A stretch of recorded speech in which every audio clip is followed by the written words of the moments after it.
男星孙协志的63岁妈妈孙丽君花格格，近年独居高雄，已先少与儿子碰面。今年过年也是自己一个人在家过，让她倍感寂寞。6日打给闺蜜王心怡聊天时，顿时自觉凄凉，忍不住崩溃大哭。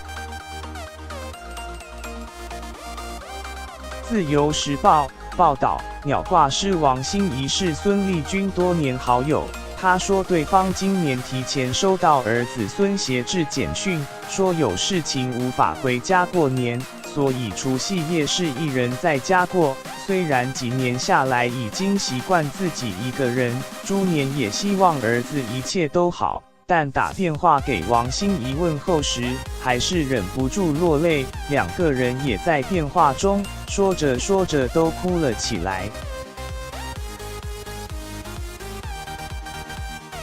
事实上，去年王心怡就曾曝光孙丽君近况，她独自在高雄居住，平时忙着完成空中大学学业，闲暇时就当志工帮忙，每天行程排满满，一个月没有正职薪水，领着2万多块的劳退金过活，简朴但充实。而孙协志则在台北打拼，母子俩鲜少有机会见面，但都很关心彼此。